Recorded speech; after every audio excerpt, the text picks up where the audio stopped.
Hello guys, welcome back to the channel are study Adda. Guys, आज हम start करने वाले हैं सना सना हाथ जोड़ी चैप्टर की शॉर्ट समरी या शॉर्ट एक्सप्लेनेशन बोल सकते हैं आप। तो गाइस, इस चैप्टर की राइटर हैं आपकी मधु कंकरिया जी।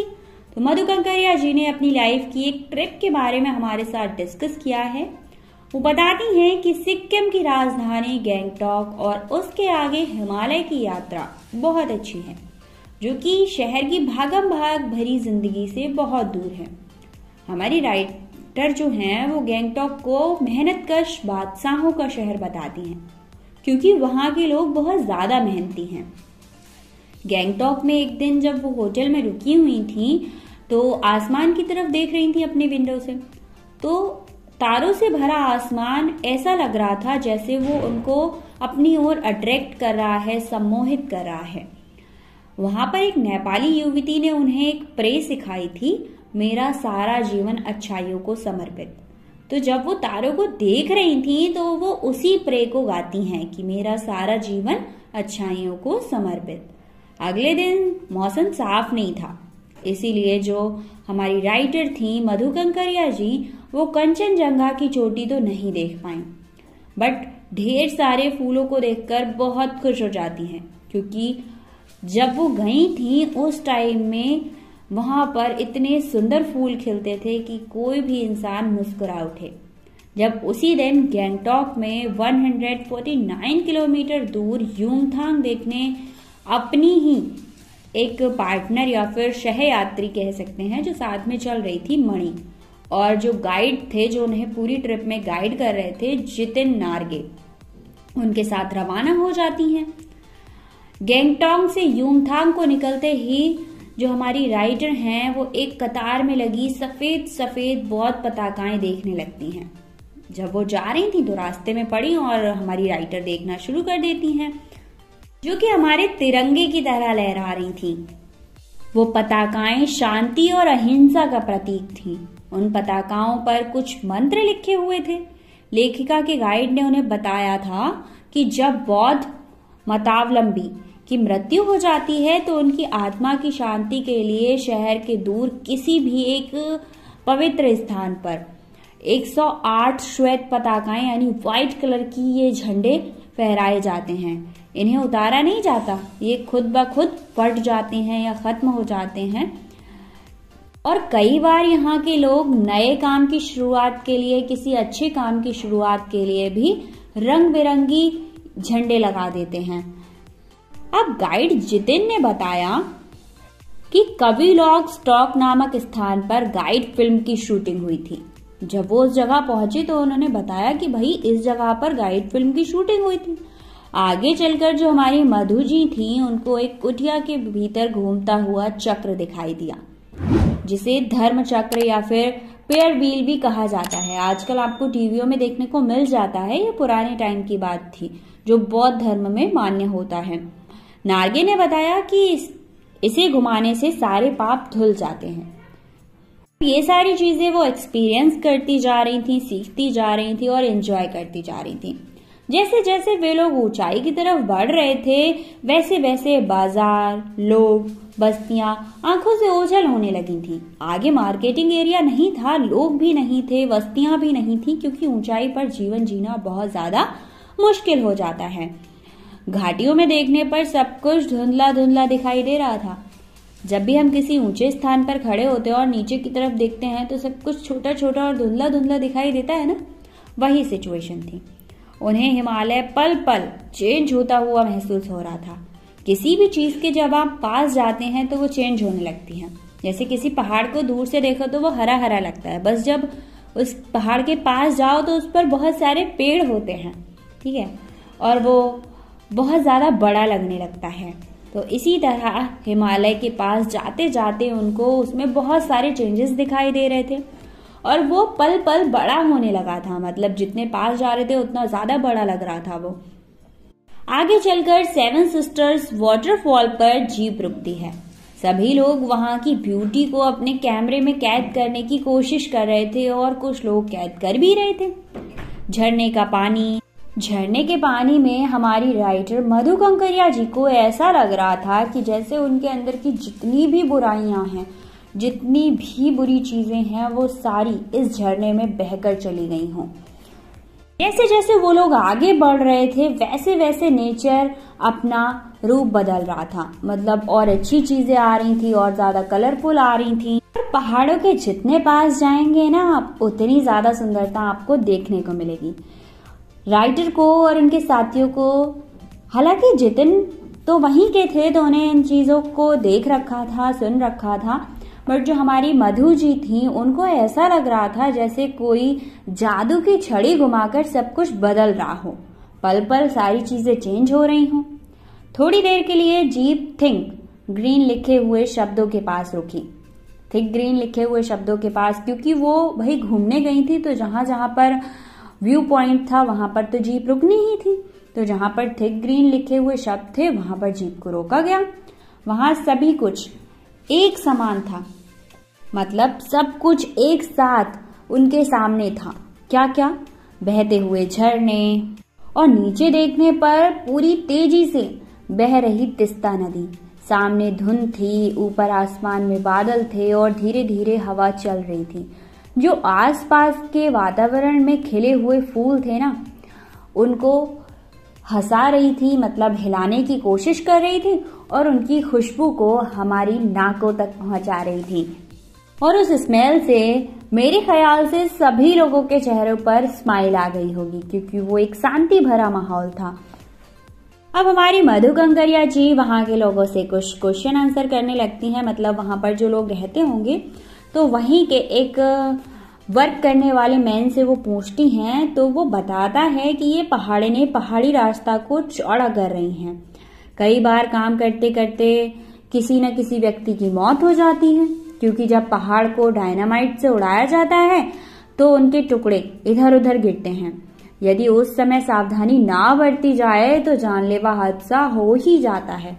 और सावधानी कितनी भी बरत लो, पहाड़ तो पहाड़ होता है, अक्सर यहाँ लोगों की मृत्यु हो जाती है। अब राइटर को लगता है कि सभी जगह आम जीवन की कहानी एक जैसी है। हमारी राइटर को लग रहा था कि सभी जगह एक नॉर्मल लाइफ है और सबकी कहानी एक ही जैसी है। आगे चलने पर रास्ते में बहुत सारे पहाड़ी स्कूल के बच्चे मिल जाते हैं। फिर वो जितिन से पूछती हैं तो जितिन बताते हैं कि ये बच्चे 3.5 किलोमीटर, ठीक है, 3 से 3.5 किलोमीटर पहाड़ी चढ़ाई चढ़कर स्कूल जाया करते हैं। और आप और हम लोगों की लाइफ में कितना इजी है, वो लोग पैदल पहाड़ी चढ़कर और रोज चढ़कर वहां स्कूल जाते थे। और ये बच्चे स्कूल से लौटकर अपनी माँ का हाथ भी बटाते हैं, क्योंकि यहाँ का जीवन नॉर्मल नहीं है। यहाँ पर जीना बहुत ज्यादा मुश्किल है, यहाँ पर खाना मिलना बहुत ज्यादा मुश्किल है। जैसे जैसे ऊंचाई बढ़ती जा रही थी वैसे वैसे खतरा भी बढ़ता जा रहा था। रास्ता छोटा और तंग होता जा रहा था। सरकार की गाड़ियां, धीरे चलाने वाले बोर्ड थे, उनकी मात्रा बढ़ती जा रही थी। हर जगह गाड़ी धीरे चलाने वाली चेतावनी के बोर्ड लगे हुए थे। शाम के समय जीप चाय बागानों से गुजर रही थी। शाम का टाइम था और चारों तरफ चाय बागान थे और वहीं से मधु कंकरिया जी गुजर रही थी। बागानों में कुछ लेडीज जो होती हैं, जिनको युवतियां बोला जाता है, सिक्किम परिधान पहने हुए थी और चाय की पत्तियों को तोड़ रही थी। चारों ओर इंद्रधनुषी रंग बिखरा हुआ था, मतलब 7 रंगों वाला बादल था। वहां पर इंद्रधनुष देखना मुश्किल काम नहीं था, क्योंकि वहां पल पल इंद्रधनुष बनता है। यूमथांग से पहले ही वे लोग लायुंग रुके थे। लायुंग में लकड़ी से बने छोटे छोटे घर रहते हैं। जो हमारी राइटर हैं वो सफर की थकान उतारने के लिए तिस्ता नदी के किनारे फैले हुए पत्थरों पर बैठ गई कि भाई अब मैं बहुत ज्यादा थक गई हूँ। और उनके पूरे सफर में तिस्ता नदी उनके साथ थी, तो वो तिस्ता नदी के पत्थरों पर बैठ जाती हैं और कहती हैं कि अब मैं अपनी थोड़ी सी थकान उतार लूं। रात होने पर जितिन के साथ और जो लोग थे, जितने भी साथी थे, वो नाचना गाना शुरू कर देते हैं, क्योंकि वो एंजॉय कर रहे थे। और जो हमारी राइटर थी वो अपनी जो साथ में उनके गई थी मणि ने बहुत जो राइटर की सहमित्री थी यानी साथी थी मणि, उन्होंने बहुत सुंदर डांस किया था। लायुंग में अधिकतर लोग पहाड़ी आलू खाकर अपना जीवन व्यतीत करते हैं। धान की खेती खराब थी। लेखिका को वहां पर बर्फ देखने की इच्छा थी, बट वहां बर्फ कहीं नहीं दिखी, क्योंकि पहाड़ों में मौसम बनता और बिगड़ता रहता है, ये चीजें नॉर्मल होती हैं। इसके बाद एक वहीं के स्थानीय युवक ने उनको बताया कि यहाँ पर प्रदूषण बहुत ज्यादा हो गया है। अब मान लीजिए आप जिस जगह रहते हैं तो उस जगह की नॉलेज आपको ज्यादा होती है, तो इसी तरह वहीं के एक इंसान ने बताया कि अब यहाँ पर प्रदूषण बहुत ज्यादा हो गया है, यहाँ स्नोफॉल कम हो गया है। अब इन कटाओं में बर्फ देखने को मिल सकती है। कटाओं को भारत का स्विट्जरलैंड कहा जाता है। वो स्विट्जरलैंड से भी ज्यादा सुंदर दिखता है।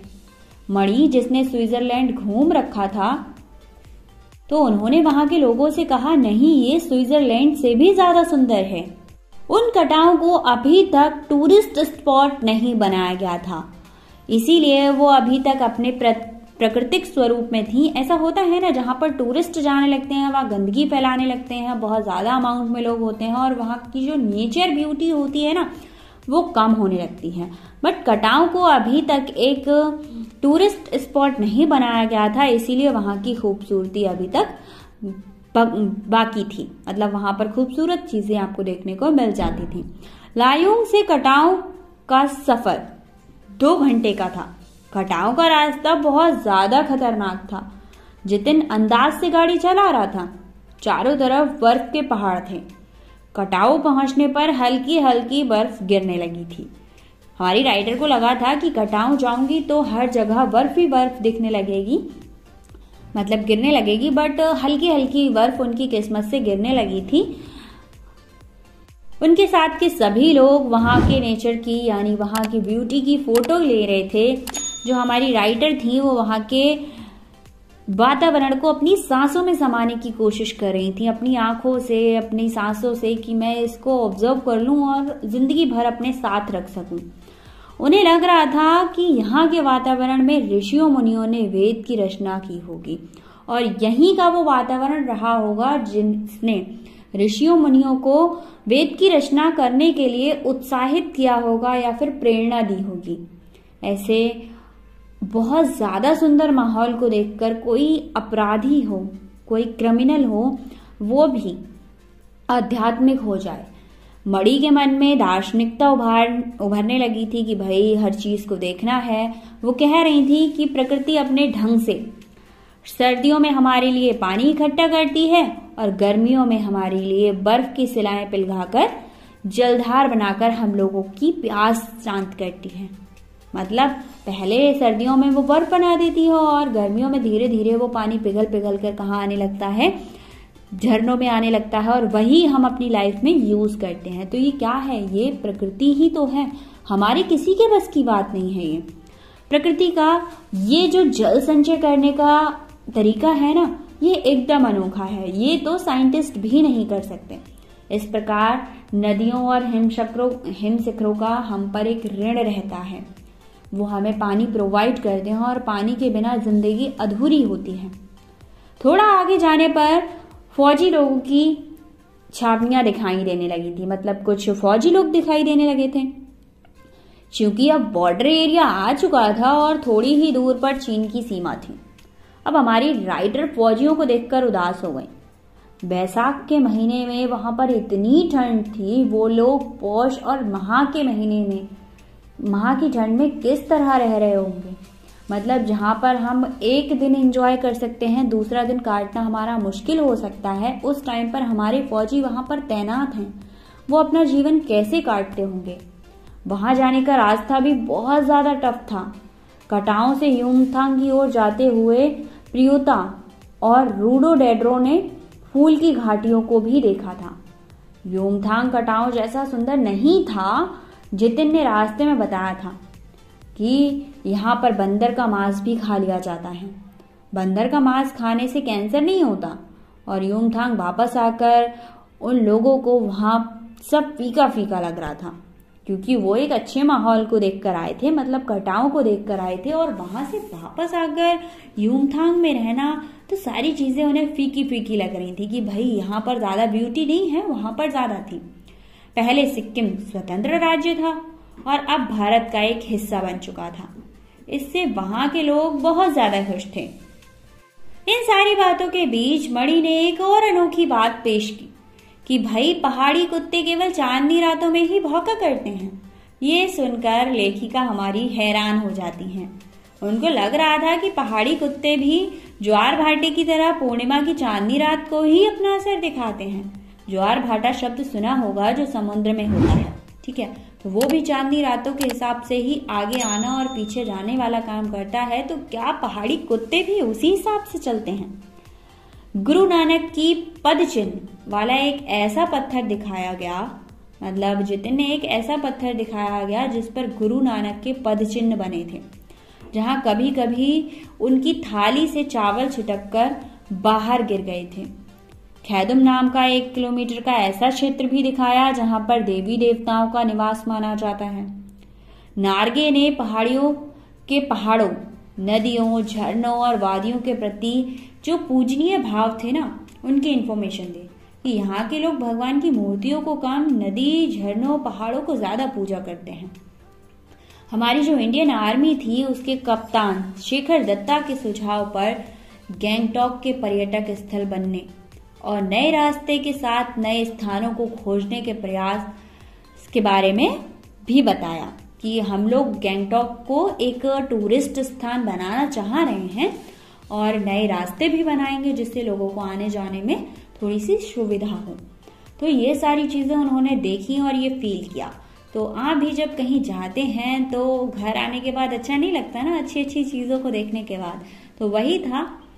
और कुछ जगह ऐसी होती हैं जो दिल को शांति दे जाती हैं। आई होप आपको चैप्टर समझ आया होगा। अगर कोई भी प्रॉब्लम है तो आप मुझे कमेंट कर दीजिएगा। मिलते हैं नेक्स्ट वीडियो में एक और चैप्टर के साथ। सारे चैप्टर्स चेक करने के लिए डिस्क्रिप्शन चेक करो, वहां प्लेलिस्ट लिंक मेंशन कर देती हूँ। Thank you so much.